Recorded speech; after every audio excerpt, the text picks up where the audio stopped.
twebwe tugarutse abahungu bawe n'abakobwa bawe. Urakoze ko dutandukanyije n'ibidufata n'ibiturangaza kugira ngo tugire umwanya wo kwicara ku birenge byawe ngo twigishwe nawe. Urakoze ko wumvise gusenga kose twasengeraga imbere yawe, ibyari kutubuza gusenga nabyo byari ibihumbi. Urakoze kubo washoboje, izina ryawe turihaye icyubahiro. Waratubwiye ngo abantu bumva amagambo yawe bakayakomeza, bakayitaho, bakayashyira mu bikorwa, ngo bameze nk'umuntu wubatse inzu ye ku rutare, ngo yaracukuye cyane ngo yubaka ku rutare, ngo nuko imivu iraza, imvura iragwa, imiyaga irahuha, ngo ariko iyo nzu ntacyo yabaye kuko yari yubatswe ku rutare. Ngo ari kumva amagambo yawe ntayiteho, ntamuhindukire ubuzima, ngo biba bimeze nko kubaka ku musenyi. Imivu ije, imiyaga ije, imvura iguye, ngo kurindimuka kw'iyo nzu kuba kunini cyane.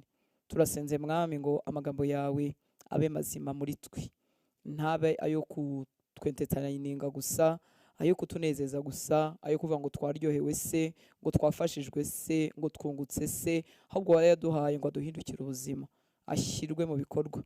Ndetse umugaragu wawe Yakobo yaranditse aravuga ngo umuntu yarebamo, ngo ariko ngo agahita yibagirwa, ngo ameze nk'umuntu wireba mu ndorerwamo, ngo agahita yibagirwa uko asa, ngo ariko uwita kuri ayo mategeko atunganye, ngo atera umudendezo. Turasenze Mwami ngo ijambo ryawe umudendezo rihetse bihinduke ubuzima bwacu, ridukure mu kuyobagurika, ridukure mu kwibeshya, ridukure mu ntege nke, ridukure mu kwishuka, ridukurize muri wowe.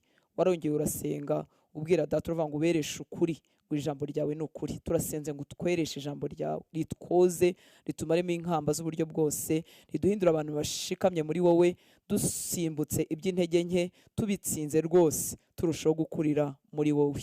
Urakoze rero kubw'ubuntu waduhaye bwo gusenga. Ni ubuntu Mwami w'abami. Waratubwiye ngo nidusenge ubudasiba, ndetse uratubwira ngo gusenga k'umukiranutsi ngo kugira umumaro mwinshi yasenganye umwete. Turagushimira ko kete uteye imitima yacu, wakoze kudushoboza abo washoboje kuba imbere yawe, abo washoboje kwigomwa ibyo kurya n'ibindi byose birangaza. Turagushimira ubwo buntu, kandi abaneshejwe Mwami tugusabye ubuntu n'imbaraga kugira ngo no ku munsi w'ejo n'indi minsi ushyira mu mitima yacu dushobozwe n'ubuntu bwawe n'imbaraga zawe. Reka uburiganya bw'umwanzi utere umuntu kumva atari birimo, atari bubishobore, agatsindwa ataranarwana. Reka ubwo buriganya butsindwe mu bwenge bwacu, maze twakire icyo uvuga, twakire icyo ukora, twakire bwa buntu bushoboza abagize umutima wo gukenera no guca bugufi. Urakoze kubw'umurimo wawe w'igitangaza ukorera muri twebwe. Tuguhaye icyubahiro, tugushyize hejuru ku bwa byose, kandi twiteze ineza yawe, twiteze guhura nawe, twiteze kwigirana imbere nawe, twiteze kwinjira mu bundi bwiru bw'umutima wawe, twiteze gukomezwa nawe, twiteze kwakira umugisha ubonerwa aho uri, twiteze kwakira ibyiza byose tubikiwe muri wowe Mwami w'abami, twiteze gukinguka amaso tukarushaho kumenya ibyo tubikiwe nawe uduhamagaranya guhora ku ngoma. Nta muntu n'umwe wahuye nawe ngo akomeze kumera nk'uko yari asanzwe, nta muntu watindanye nawe, nta muntu waguhanze amaso, nta muntu wicaye ku birenge byawe, nta muntu waguteze amatwi ngo agume ku rugero rumwe. Uko niko natwe tuje Mwami w'abami ngo twigirane imbere nawe. Tugushimiye ubwo buntu, tugushimiye impano y'ubuzima, tugushimiye impano y'imbabazi, tugushimiye ko watugize abawe. Uyu munsi turabaragwa, baraganwa nawe. Warakoze Kristo, izina ryawe turihaye icyubahiro. Nushimwe. Ndasenze kugira ngo ijambo ryawe rigire umwanya mu mitima yacu.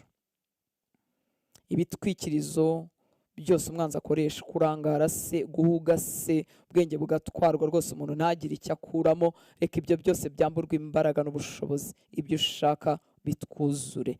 Ni mu izina rya Yesu dusenze, amen. Haleluya. Imana rero n'abatangira gusenga rwose ariko akumva igitekerezo kiragiye, ubwenge buragiye, cyangwa mu mubiri akamera ukuntu. Ubwo n'ubuhamya twumva mu buzima bw'abera batandukanye, akumva arwaye mu nda se, akumva arwaye umutwe se, akumva arahungabanye se, agahita arekeraho. Umwanzi abagira ngo nyine udakomeza, kuko azi gukomeza icyo bikora kuri we, uburyo bimutsinda n'uburyo bidukomeza. Rero Imana ishimwe ko iduhaye ubwo buntu bwo kubishobora, kandi ikomeze duhe umutima uciye bugufi kugira ngo tubashe kwakira iby'ubuntu. Ejo rero mbere yuko dusenga twavuze ubwoko bw'umurimo w'ubutabazi w'ibitangaza Yesu adukorera. Twese turabikunda uburyo Yesu yahura n'umuntu agahita akirangiza bikaba birabaye. Ibyo bintu biraryoshye, kandi koko Yesu arabikora, aracyanabikora. Uko ijambo ry'Imana ritubwira mu Baheburayo ngo uko yari ari kera niko ari n'uyu munsi nako azahora iteka ryose, niko kuri. Yesu aracyakiza indwara zikomeye, aracyakora ibitangaza mu mibiri y'abantu, aracyakora ibitangaza mu masituwasiyo y'abantu. Ibyo bintu aracyabikora, kandi icyo gice twese turagikunda. Nanjye ubivuga ndagikunda, numva Yesu yajya agira ngo tiktak, ibintu byari bimbangamiye bigakemuka. Ariko uyu munsi tugiye kuvuga ibindi, turareba ubundi buryo Imana idutabariramo, none iciye muri twebwe. Ntago tubukunda kuko tumeze nk'aho tubigiramo uruhare ukuntu, ntago biryoha, ariko muri ya sovereignty y'Imana ihitamo gukoresha bumwe muri ubwo buryo. Kandi ntago twamenya byose, hari n'ibindi tutazi. Ni ukuri umuntu wakwibwira ko azi the whole counsel y'Imana, ko azi ubwenge bwose bw'Imana, yaba yishutse. Niyo tuvuga ngo dusengeshe uburyo bwose bwo gusenga, hari ubwo twamenye, hari ubwo tuzagenda tumenya, hari n'ubwo dushobora kutamenya. Ni bugari, ni bunini. Yesu wacu nawe nuko ameze, ntitwamenye ibyo byose, ariko muri bike twabonye mu ijambo ry'Imana hari iyo mirimo y'Imana, uko Yesu bamukoragaho bakaba barakize, bitangaza bigakoreka, uko yoherezaga ijambo rigakunda. Ariko tugiye kongera twinjire mu byanditswe byera, turebe ubundi buryo Imana ijya ikirizamo abantu, ariko iciye muri twebwe, ikomeje twebwe, ikoranye natwe. Ntiburyoha, ntibuturyohera, kuko bisaba ko njyewe ngenda mpfa, ngenda nemera kuyoborwa n'Imana, ibyanjye bigenda bishiramo, kandi gushiramo ibyanjye kose kuravuna, kuranababaza. Ibyo urwo rugendo rero rwo gukorerwamo n'Imana imirimo y'ibitangaza ariko biciye muri twebwe, ntiruryohera kamere muntu, ariko nyamara rurireyeri mu isi yaguye, nta naho warukwepera. Ni byiza rero ko twumva n'urwo ruhande kugira ngo narwo turumenye kandi tunarwakire, kuko kutarwakira ni uguhomba kwacu. Tugiye gukoresha icyanditswe, Imana nishoboza nkabivuga nihuse, hanyuma tukaza no kugira n'akandi kanya ko gusenga, ariko aho uko bimera ntacyo kuri bube gutwaye. Kuko kumenya kutubera, njya bivuga kutubera nk'umuntu ugiye gutema igiti akamara umwanya atyaza icyo ari butemeshe, buriya bifite umumaro munini. Kumenya ugahishurirwa icyo iryo jambo ry'Imana rihetse, biraruta amagambo ibihumbi wakubitana ukaba wamara umunsi ukubita amagambo usenga, ariko utamenye uko ubwo bushobozi bukora, utamenye ayo mabanga yo mu isi y'umwuka, utamenye uko Yesu abikorera muri twebwe. Reka rero dusome, abakunzi ba Bibiliya turahazi, mu rwandiko rw'Abefeso igice cya 6, turahera ku murongo wa 10 tugeze ku murongo wa 20. Ndagenda mbibangikanya na Bibiliya ijambo ry'Imana kugira ngo hose tugende dukuramo gusobanukirwa kurushaho. Muri Bibiliya yera, urwandiko rw'Abefeso igice cya 6 umurongo wa 10 kugeza ku murongo wa 20. Nongere nkubwire ngo mu budahangarwa bw'Imana, muri sovereignty y'Imana, mu bwigenge bw'Imana, ihitamo kudukirisha uburyo ishaka, nuko yabigennye. Atari uko inaniwe ko yagira gutya bigakoreka, ariko kuko hari ubundi buryo nabwo bwagenwe muri iyi si yaguye turi ku rugamba, nabwo ugomba gukuriramo ukabumenya. Kandi rwose Imana ikabukoresha idukiza, iduha gutsinda uburiganya bwa Satani. Ku murongo wa 10 hatangira hatubwira ngo ibisigaye mukomerere mu mwami no mu mbaraga z'ubushobozi bwe bwinshi. Uyu mugaragu w'Imana Paulo yaramaze kuvuga hejuru ibyo yavugaga ku miryango, ageze ahangaha arongera atubwira ibi ngo ibisigaye mukomerere mu mwami no mu mbaraga z'ubushobozi bwe bwinshi. Muri Bibiliya ijambo ry'Imana hakavuga ngo ahasigaye mushaka kwawe niko agushobora, niko akurusha imbaraga, niko asohoza ibyo. Niyo mpamvu iyo urashwe mu kwizera kwawe, iyo ujegeye mu mbaraga zawe, ubyiringiro ufite mu Mana no mu kwizera kwawe, ukwiriye kwihutira kugana isoko y'imbaraga. Isoko y'imbaraga ni Kristo, ni amagambo ye, ni ibyo avuga. Uba uguye mu mutego iyo wajegeye mu kwizera kwawe, wagejweho n'ibintu bikomeye bikubabaje, ariko noneho ukarushaho kurambarara no kwiyorosa no kutumva amagambo y'Imana ngo kubera ko yaguhemukiye utanayumva. Satani ibyo bintu arabyishimira, kuko ibiri bukwegure ntaho uri buhurire nabyo.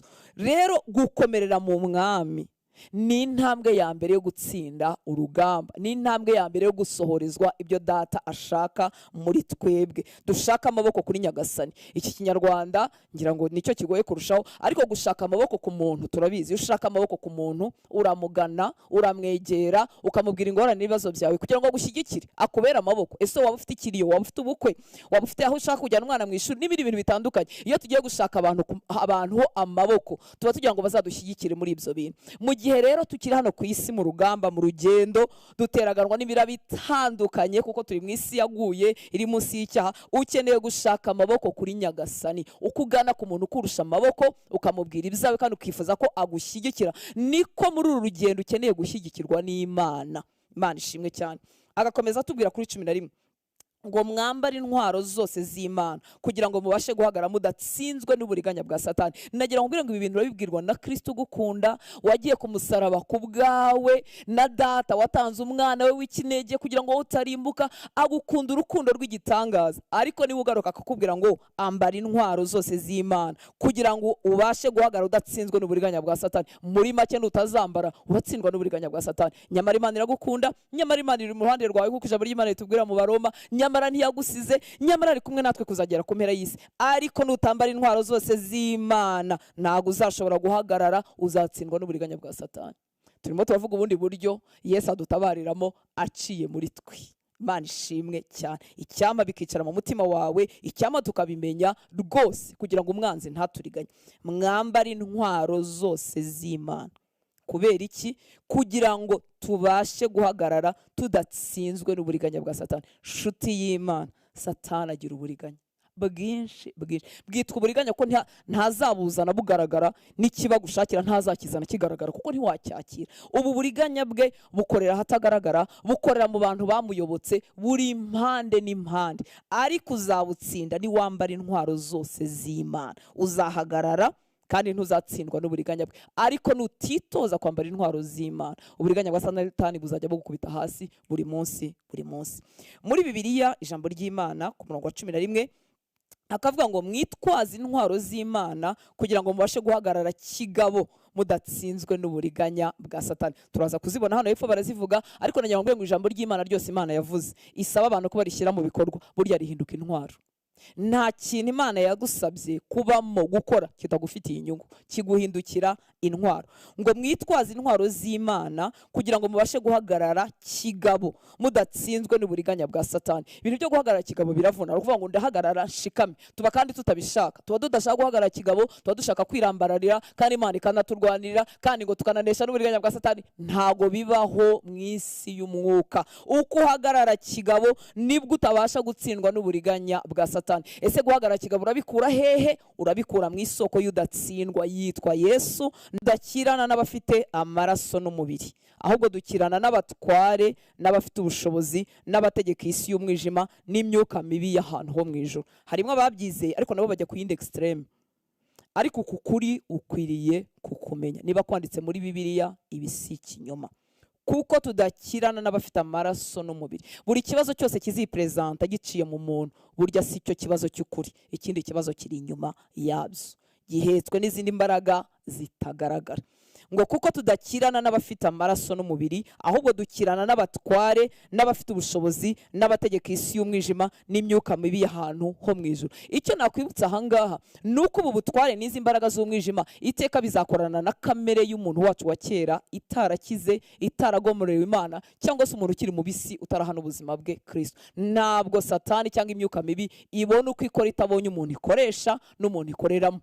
Abantu rero natwe tubifitemo uruhare. Iteka kamere yanjye itahindutse, itapfiriye muri Kristo. Niyo mpamvu Yesu abadushaka ko dupfa kuri self, kuko ahantu hose ntapfuye bizabatere nziza umwanzi yakoreramo kugira ngo arwanye undi, mbizi cyangwa se ntanabizi. Imana ishimwe cyane. Kuko tudakirana n'abafite amaraso n'umubiri, ahubwo dukirana n'abatware, n'abafite ubushobozi, n'abategeka isi y'umwijima n'imyuka mibi y'ahantu ho mu ijuru. Muri Bibiliya ijambo ry'Imana, kuko ibyo turwana nabyo atari abantu, ntabwo ari abantu nshuti y'Imana, ahubwo ni ibinyabutware, n'ibinyabushobozi, n'ibihangange bitegeka isi y'umwijima, ari byo zangabo zigira nabi ziba ahantu ho mu ijuru. Uko tugenda duhishurirwa ibi bintu tukabimenya, bitwongera imbaraga zo gusenga. Tumenye ko gusenga kwacu kudapfuye ubusa. Iyo tubona ahantu higanje icyaha, ubusinzi se, ubusambanyi se, ubupfumu se, uburozi se, n'ibindi bintu, ubwibone se, ibintu byose by'ibyaha ukabona byiganje ahantu, hari ibindi bintu bihategetse bituma ibyo bintu bikomeza kwiganza aho hantu. Iyo ibintu tutabimenye tugira intege nke zo gusenga, tuvuga se ubuhantu hasengera se amaherezo azaba yahe. Ariko iyo turimo dusenga tuba turwanya ibi binyabutware, tuba tubyambura imbaraga, tuba tubyambura ubushobozi.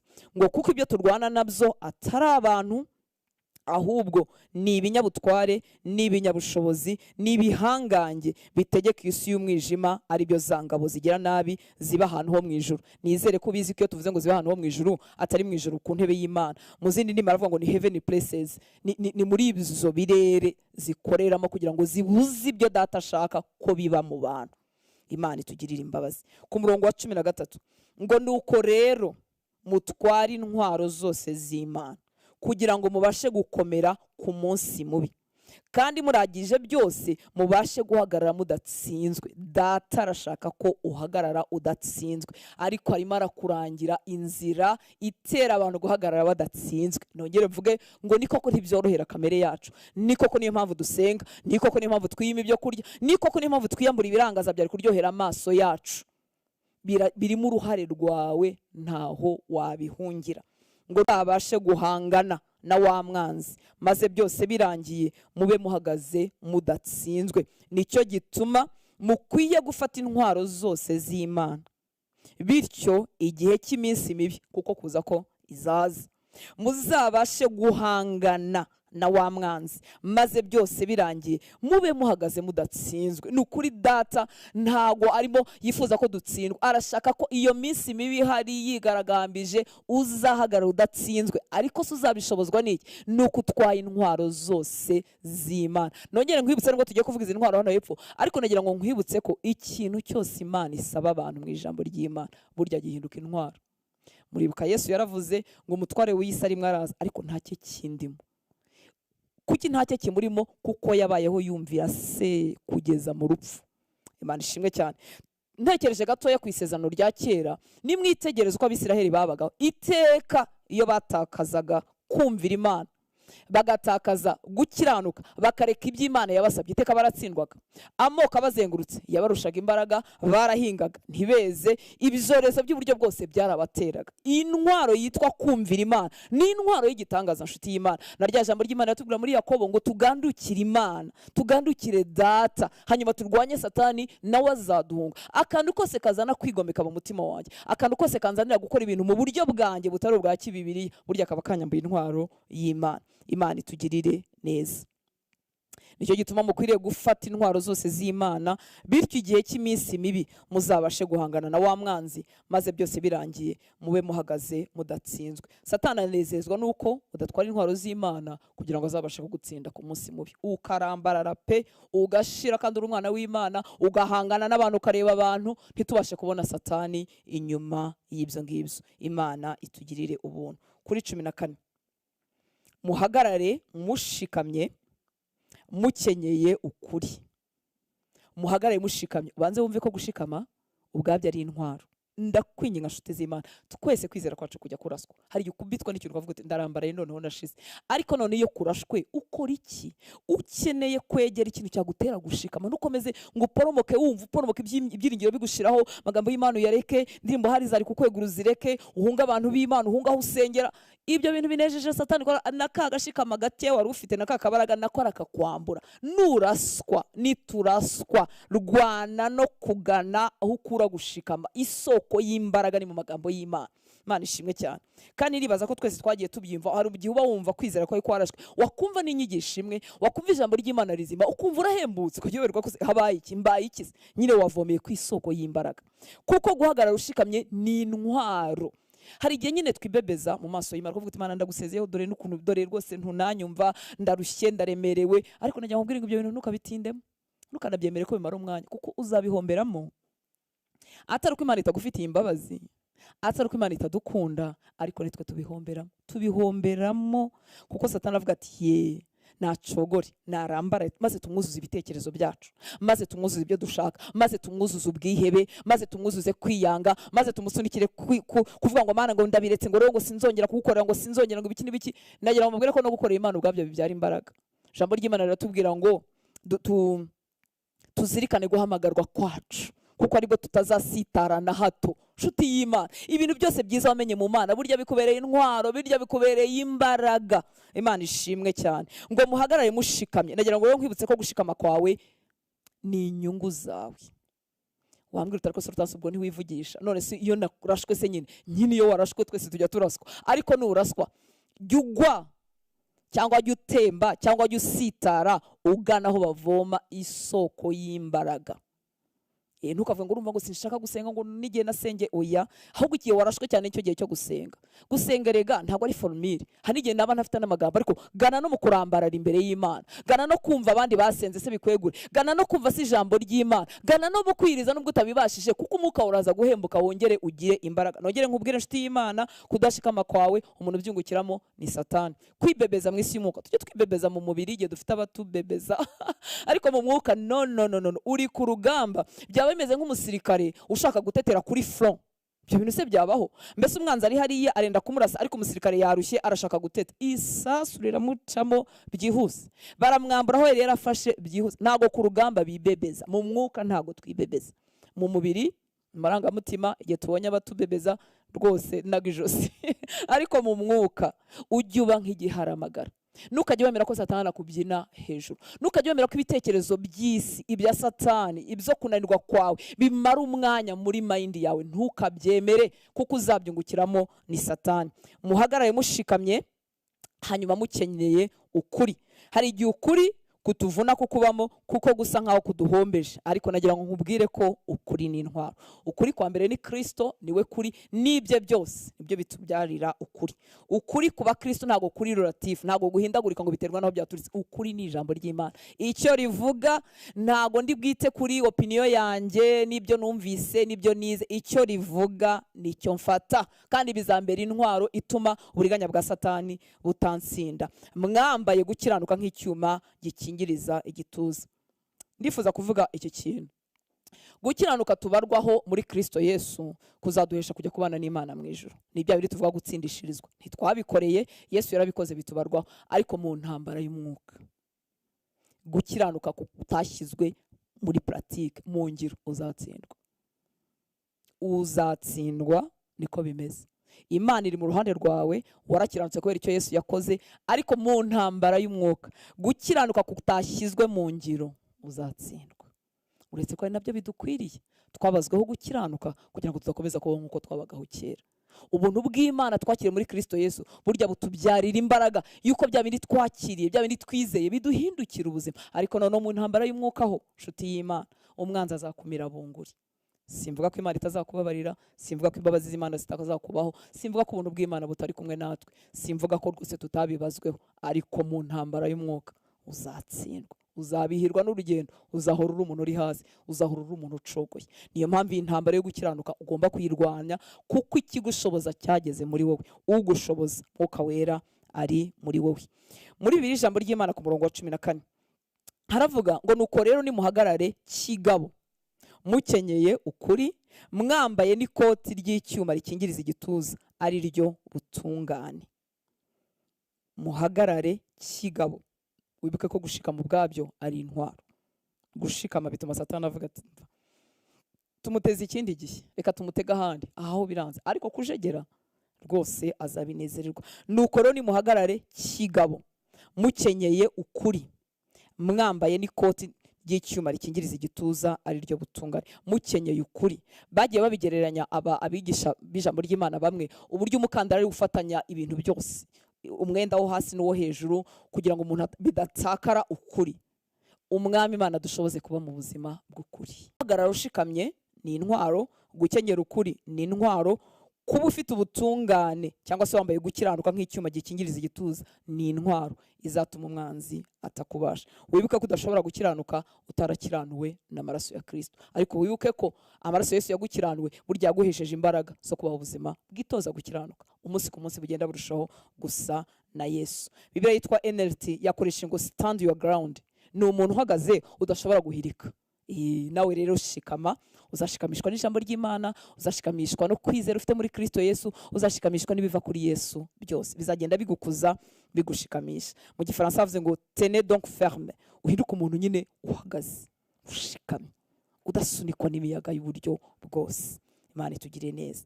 Wibuke ko ijambo ry'Imana ritubwira ko abateraganywa n'imiyaga y'uburyo bwose nta bakomeje kuba abana, ariko biradukwiriye ko dukura kugira ngo imiyaga y'uburyo bwose itatubasha. Dukuzwa n'iki? N'amata y'umwuka ryo jambo ry'Imana, tukagera igihe tukarya ibyo kurya bikomeye, ariko ibiva kuri Kristo byose, ibyo Yesu avuga byose biratugaburira bikadukuza. Kuri 15 mukwesa inkweto arizo butumwa bwiza bw'amahoro bubiteguza. muri Bibiliya ijambo ry'Imana akavuga ngo naho mu birenge mwe mwambaye inkweto arizo mwete wo gutangaza ubutumwa bwiza bw'amahoro. Mu gifaransa baravuga ngo mettez pour chaussure à vos pieds le zèle que donne l'évangile de paix. Iyo turimo tubwira abantu ubutumwa bwiza, iyo tubwakira twebwe ubwacu, ntago ari faveri tugiriye Imana kugira ngo tuyifashe gukiza abarimbuka, natwe bitubyarira imbaraga. Imana ishimwe cyane. Uhorana ishyaka, uhorana amahoro y'umutima, kuko ubutumwa bwiza uvuga burya bwaciye muri wowe, burya wabwumvise. Hari igihe abigisha b'ijambo ry'Imana urimo nko gutegura ijambo ugiye kubwira abandi, ariko ukumva ari gukozemo umurimo, ukumva ari guteye kwihana, ukumva ari kujuje ibyiringiro. Rero ubutumwa bwiza buhetse amahoro, buhetse imbaraga, kandi iri shyaka rizana muri twebwe bituma tuba abantu badasinziriye, abantu batari mu bitotsi, abantu bahorana umwete w'ibya Kristo. Rero si faveri uzabugirira Imana gusa, ahubwo nawe uzabyungukiramo. Kuri 16, kandi ikigeretse kuri byose mutware kwizera nk'ingabo, ariko muzashoboza kuzimisha imyambi ya wa mubi yose. Yose ni yose. Bibiliya ni nziza, iraryoshye. Hari igihe umuntu agerwaho n'ishyano akajya agira ngo niwe ryagezeho wenyine, ariko nagira ngo ko kwizera kuzakubera ingabo, uzashobora kuzimisha imyambi yose ya wa mubi yakumuriro. Niyadutse vuba, nizaduka hanyuma niba Yesu ataraza kutujyana, n'indi myambi y'uburyo bwose itaracurwa, uburiganya bwa Satani tutaramenya. Kwizera kuzakubera ingabo, uzazimisha imyambi ya wa mubi yose. Niyo mpamvu nshuti z'Imana, ahubwo umuntu abivuga wenda hari umuntu akavuga ati ubwo nyine no kuri umwigisha w'ijambo ry'Imana nyine nta kindi watubwira, ariko kwizera se kuva hehe? Kuva mu kumva ijambo ry'Imana. Umwanya umuntu yicara ari wenyine yiga ijambo ry'Imana, umwanya umuntu amara yumva ijambo ry'Imana rizima, ni umwanya utagira ingurane. Mbuze uko nkuvuga, ni umwanya utagereranywa. Kwizera kwawe kuzaba kuzima, uzakomerera mu byo wizera, uzahishurirwa Kristo, uzamenya umugabane ubikiwe mu ijuru, bizakumara impagarara y'iyi si. Iyi si ifite ibitera ubwoba bitagira akagero, ariko kwizera kuzagukiza ibyo byose. Turimo turabivuga turi mu minsi yo gusenga, rwose gusenga biradukwiriye, tukaba twamara amasaha tuvuga, ariko reka nkubwire, nubura ibi amasengesho yawe azagira umumaro muke. Ikindi uzahora uri umunyantege nkeya kandi wasenze, kuko hariho umuntu usenga rwose amasaha n'amasaha kwiyiriza akabibasha, ariko ikibazo cy'isi cyakubita. Yesu we, kwivuga niwe wasengaga, niwe umaze iminsi agendana n'Imana, kubera ko yabuze ibi byangombwa. Dukwiriye gusenga, biradukwiriye, ariko dukwiriye gusenga dushikamye, twambaye izi ntwaro zose z'Imana. Kandi ikigeretse kuri byose mutware kwizera nk'ingabo, ariko niko konyine uzashoboza kuzimisha imyambi ya wa mubi yaka umuriro. Ntago imyambi ya wa mubi yaka umuriro uyizimisha ubundi bwenge, nta nubwo uyizimisha, sorry kubivuga, ariko amapromese n'amasezerano wahawe n'abahanuzi nabyo ni byiza iyo bivuye ku Mana, ariko nagira ngo nkubwire ko bitagira imbaraga. Uzi ko bitagira imbaraga zo kugukingira, ariko kwizera wakomoye mu ijambo ry'Imana, kwakumenyesheje uriwe muri Kristo Yesu. Kwizera wakuye mu ijambo ry'Imana kwakumenyesheje icyo Yesu yakoze ku musaraba, kwakumenyesheje ibyo ubikiwe, kwakumenyesheje umwuka wera uri muri wowe, kwakumenyesheje ko wahindutse umwana w'Imana, nshuti y'Imana, kuzagukingira imyambi ya wa mubi yaka umuriro. Iyo amagambo atagwiriye muri twebwe, tugira ibintu by'ibipfapfata by'ibifutifuti twizera bitari byo. Igihe kimwe nahuye n'umwana w'Imana umwe, hashize igihe twari twarigeze kubanaho mu nzu y'Imana, nyuma aragenda ajya ahandi hantu kure aratindayo, nyuma tuza kongera guhura nyuma y'imyaka. Yari umukobwa wari utarashaka, arambwira, narababaye, arambwira ngo ubu noneho ngo nakira isezerano ryo gushaka. Come on, ubu noneho wakira isezerano ryo gushaka? Ese warikuye he mukobwa mwiza? Ariko n'abantu bavugisha ukuri ni beza kuruta guhisha ibintu bipfuye biri mu mutima, byibuze iyo bivuze bigira naho bikosokera. Ati ubu noneho nakiriye isezerano ryo gushaka, ndaritegereza. Wararyakiriye? Ntaryo wagiraga se? Ese waryakiriye uti? Yari imfura cyakora y'umwana mwiza, arabimbwira uko yaryakiriye. Nshuti y'Imana, kuva kera mu ntangiriro Bibiliya iravuze ngo si byiza ko umuntu aba wenyine. Ubu isezerano ryo gushaka uryakiriye kuko umuhanuzi yabivuze. Noneho umuhanuzi yanabivuga, wenda akabwira umwaka utagiye nk'icyo uzabushatse, noneho utashaka ukanga umuhanuzi n'Imana ye, byose ukajugunya. Murumva uburyo bipfapfanye. Ijambo ry'Imana ririhagije, riruzuye, ritubera ingabo y'umutamenwa, idukingira imyambi ya wa mubi yaka umuriro. N'ibyo dutegereje, turimo turasenga, dufite ibyo dusaba Imana, n'ibyo dutegereje byatinda, tugakomeza kuba dushikamye twizeye Imana yavuze ko itabeshya. abantu benshi bavuga ngo Imana ntibeshye, ariko umwe abivuga ku munwa ariko undi arabiviva n'ubuzima bwe, kubera ko ijambo ry'Imana ryagwiriye muri we, ayitegereje ashikamye kuko baraziranye. Erega ntahandi tuyimenyera ni mu ijambo ryayo. Urijyanemo umutima ushaka kumenya Yesu, Mwuka Wera azagenda abyandika ku nkingi z'umutima wawe, azagenda bihindura ubuzima bwawe, iguhindukira Imana mu bana mwegeranye, itari Imana ya kure, itari Imana ugomba guca mu muntu runaka ngo ukunde uyigereho. Imana ishimwe. Ngo muhore mwitwaje, niko muri ijambo ry'Imana havuga ku murongo 16, muhore mwitwaje ingabo ariyo kwizera Kristo, kugira ngo mubashe kuzimya ya myambi yose yaka umuriro iraswa na Sekibi. Muhore mwitwaje ingabo, muri make kwizera ni ukwa buri mwanya, ni ukwa buri munsi. Muhore mwitwaje ingabo ariyo kwizera Kristo, kugira ngo mubashe kuzimya ya myambi yose yaka umuriro iraswa na Sekibi. Ariko ubundi wibwije ukuri, ukitegereza uburyo Satani arwanya ko wiga ijambo ry'Imana, ntago wamenya ko koko rimwe ibanga rikomeye. Ntago wabona ko Satani atabirwanyiriza ubusa. Hari igihe mu bupfafa twibwira ngo buriya ngo nuko nari naniwe, ngo buriya ngo nuko nari mfite inshingano nyinshi, ibindi se ko tubikora bikajya. Ariko fata gahunda se kurisoma, wenda iminota 30 ku munsi, wenda si saha, urebe uburyo ibyisi byose bizagurwa kugira ngo bikubuze. Kereka iyo umuntu amaze kubimenya agakoza umubiri w'uburetwa, akavuga ati turarisoma turaribamo dusinzira cyangwa dukangutse, turahaguruka mpaka turangije ibyo twiyemeje. Imana iguha ubuntu n'imbaraga, umenye ko Satani abirwanya, ntiwumve ko ari ukunanirwa kwawe. Muhore mwitwaje ingabo ariyo kwizera Kristo, kugira ngo mubashe kuzimya ya myambi yose yaka umuriro iraswa na Sekibi. Kurasa azarasa kandi azahora arasa. None se ko ari cyo ashinzwe? Abereho kubangamira imigambi y'Imana, abereho kubangamira gukura kwawe ngo utarushaho gusa na Kristo, abereho kukubangamira kugira ngo utazaba Imana yaragennye kuba we, ngo unamare icyo Kristo yaragennye ko uzamara ukiri hano mu isi. Iyo myambi rero nawe azayirasa iburyo n'ibumoso. Ikintu cyose cyagucobasha kandi nkarushaho gukomerera mu mwami, ngahinduka igikoresho cyiza mu maboko y'Imana. Ariko tekereza twese tugiye turambarara, ese twazabyutswa nande? Ese ninde wazatwibutsa iby'urugendo? Ese ninde wazakangurira abandi ku bukiranutsi? Ese ninde wazasengera abandi? Twese ubu tugiye turambarara ko dufite imyambi hirya no hino. Urakenewe mu bwami bw'Imana, kandi ukenewe udatsinzwe n'uburiganya bwa Satani. Kuri 17, mwakira agakiza kaba ingofero, mwakira n'inkota y'umwuka ariyo jambo ry'Imana. Mwakira agakiza kaba ingofero, mwakira n'inkota y'umwuka ariyo jambo ry'Imana. Muri Bibiliya ijambo ry'Imana, mwambara ingofero y'icyuma ariyo gakiza, kandi mwitwaze inkota muhabwa na mwuka ariyo jambo ry'Imana. Ndagira ngo wumve aya magambo, nusoma n'ijambo ry'Imana uri wenyine ujye ugenda buke buke kugira ngo ukuremo ubutunzi bwose bwishwemo. Mwambara ingofero y'icyuma ariyo gakiza. Muri make agakiza nakiriye gahindure nuko ntekereza. Ibyanjye bya kera n'uburyo nibwiraga ibintu, n'uburyo narebaga isi n'imirebere yayo, nemera agakiza kinjire kabimpindurire, nibwo nzakingirwa muri mind yanjye. Hanyuma ngo kandi mwitwaze inkota muhabwa na mwuka ariyo jambo ry'Imana. Abakristo benshi bameze nk'abasirikare badafite inkota, badafite intwaro. Mwitwaze inkota muhabwa na mwuka ariyo jambo ry'Imana. Tekereza ijambo ry'Imana rikatubwira ibi bintu ariko ntitubifate. Mwitwaze inkota muhabwa na mwuka. Mwuka azi byose, azi ibyabanje, azi ibiriho, azi ibitekerezo by'Imana, azi iby'isi y'umwuka irimo ikomporota ku bwawe, irimo ikurwanyamo, hanyuma akaguha intwaro, hanyuma njyewe nkanga kuyifata. Ni ukuri Imana itugirira ubuntu, itwuzuza inzara n'inyota. Ngo mwitwaze inkota muhabwa na mwuka ariyo jambo ry'Imana. Mwuka uzi ibindwanya, mwuka uzi uburiganya bwa Satani, mwuka uzi abanzi b'umusaraba bagambiriye gutega imitego mu buzima bwanjye, ampereje intwaro, hanyuma njyewe nanze kuyifata. Murumva se atari ubupfapfa? Ni inkota muhabwa na mwuka ariyo jambo ry'Imana. Imana iduha inzara n'inyota, Imana itugarukeho. Twe gusenga nk'abatazi icyo bakubita, twe gukubita duhusha, twe kurwana tutazi ibyo turwana nabyo. Mwambara ingofero y'icyuma ariyo gakiza, kandi mwitwaze inkota muhabwa na mwuka ariyo jambo ry'Imana. Data yarabyoroheje kugira ngo n'abaswa twese tubashe kubyumva. Mwitwaze intwaro y'umwuka muhabwa na mwuka ariyo jambo ry'Imana.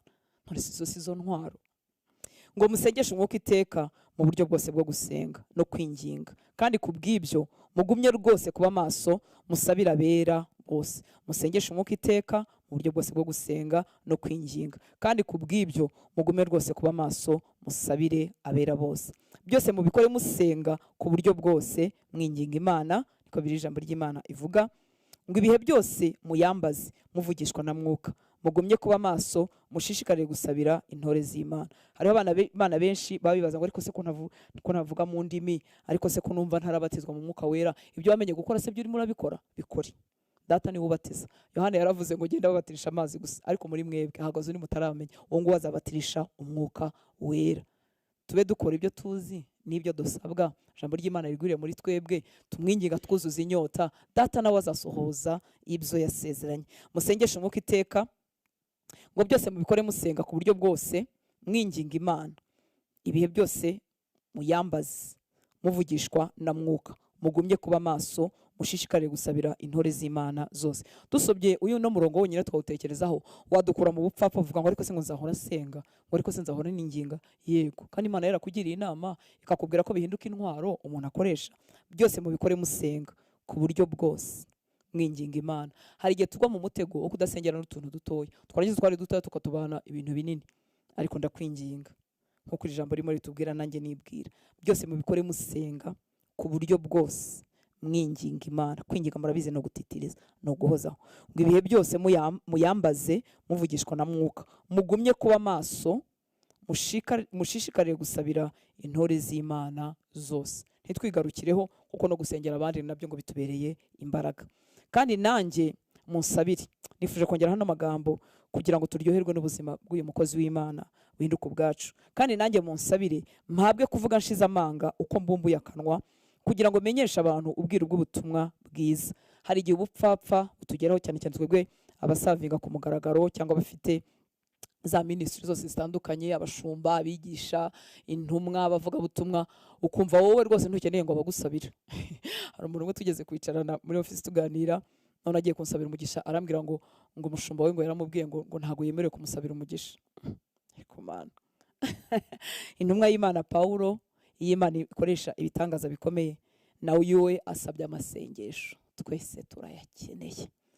Satani n'umuriganya kandi kose kaguteza ubwibona azagakoresha, kuko azi ko nkuko Sandra yasengaga mu kanya tuyobora, azi ko umwibona azarwangwa n'Imana akakaguteza. Rero ngo nanjye munsabire, uyu ni umugaragu w'Imana Paulo, nanjye munsabire mpabwe kuvuga nshize amanga uko mbumbuye akanwa, kugira ngo menyeshe abantu ubwiru bw'ubutumwa bwiza. Arabizi ko atari imbaraga ze, arabizi ko atari inararibonye ze, dukeneye amasengesho kugira ngo duhabwe ubu buntu n'imbaraga zo kutavuga ibyacu, kandi tuvuge dushize amanga, abantu bamenye ubutumwa bwiza. Nanjye munsabire kugira ngo uko mbumbuye umunwa, Imana impa amagambo akwiriye ngo menyeshe abantu ibanga ry'ubutumwa bwiza nta mususu nta bwoba. Kuri 20 muri Bibiliya yera, ngo aribwo mbereye intumwa yabwo, kandi mboheshejwe umunyururu, mvuga ibyabwo shize amanga nk'uko binkwiriye. Muri iri jambo ry'Imana ngana ku musozo, ngo no kuri iyi ngoyi ubwo butumwa nibwo mpagarariye, munsabire kugira ngo muvuge nshize amanga uko bikwiriye. No kuri iyi ngoyi mu gufungwa, ntago ari masaba Imana ngo imufungure. Uku niko umuntu ahagarara adatsinzwe n'uburiganya bwa Satani, uku niko imyambi y'umubi itagize ikimutwara. Gufungurwa byari byiza, agakomeza umurimo yari arimo gukora, ariko ikizakubwira ko udatsinzwe n'uburiganya bwa Satani nuko hagati mu kibazo ntago uzatakaza gahunda wari ufitanye n'umwami. Urugendo rurakomeje, kwizera kurakomeje, gutegereza Imana kurakomeje, uri amahoro mu mutima, urabizi ko Data byose abigenga. Umva ukuntu arimo ababwira, harimo arandikira abari hanze, ariko umva icyo ashaka n'icyo agambiriye, nuko akomeza kuvuga ubutumwa no mu ngoyi ze, ntizimucogoze, ntizimwambura icyo yahawe. Ngo no kuri iyi ngoyi ubwo butumwa nibwo mpagarariye, nicyo cyanjyanye mu ngoyi, n'ubu butumwa nibwo mpagarariye. Ugenda mu nzira cyangwa uri mu dushingano tutagufashe cyane, ubikora usenga, ariko usenge uko bikwiriye, ukubite nk'udahusha, umugani wa Paulo. Tuzi ubutware, tuzi uburenganzira, tuzi intwaro z'Imana.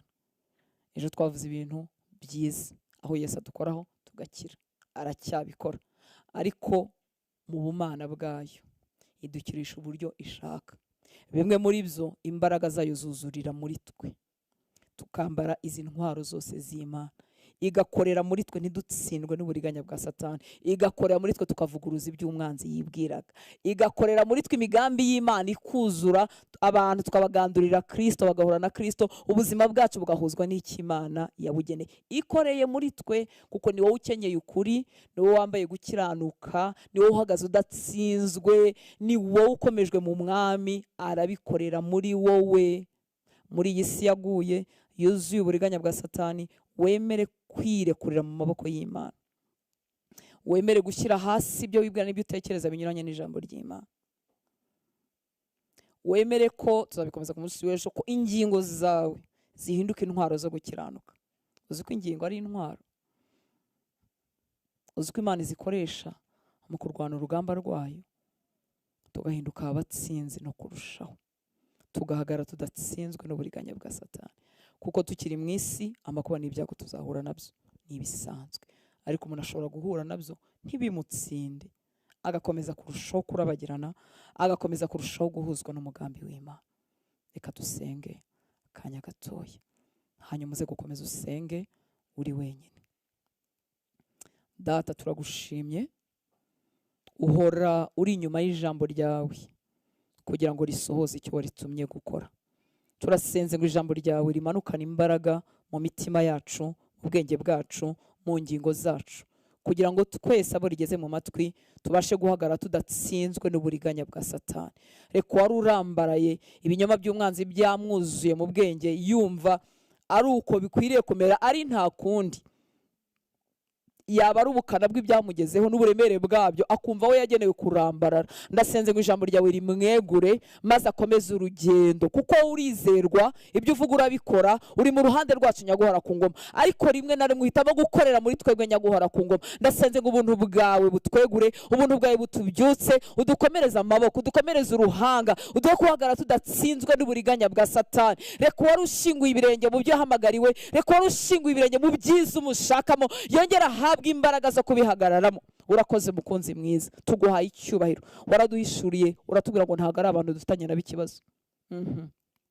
Abagabo bacu sibo babi, abagore bacu sibo bananiranye, abana bacu sibo bananiranye, mu kazi siho byanze, si abakoresha, si abakozi bagenzi bacu, si imiryango twavutsemo, siyo kibazo, ahubwo hari ubundi butware bw'umwijima bukorera mu batarakwegurirwa, bukorera muri kamere y'umuntu wa kera itarahinduka, bikatugiraho ingaruka nyaguhora ku ngoma, bikatubangamira, bikatwica, bikatubabaza. Dusenye ubwo bwami bwose n'ubwo butware bw'umwijima mu izina rya Yesu. Duhagaze mu butware n'ubushobozi waduhaye, tuje kubangamira imigambi yose y'umwanzi iyegereye aho turi, ikorera mu bacu, mu miryango yacu. Iyo migambi yose induka ubusa mu izina rya Yesu. Ndavuga amaraso yawe ku bana bacu, ndavuga amaraso yawe ku bagabo bacu, ndavuga amaraso yawe ku bagore bacu, ndavuga amaraso yawe aho dukorera, ndavuga amaraso yawe aho twirirwa, ndavuga amaraso yawe mu miryango yacu, ngo avuguruze iby'umwanzi yibwira mu izina rya Yesu. Ndasenga kugira ngo umuhungu n'umukobwa bakinguke ku maso, mwami, bakinguke ku maso, bamenye intambara y'umwuka iyo ariyo, kugira ngo bahagare badatsinzwe n'uburiganya bwa Satani.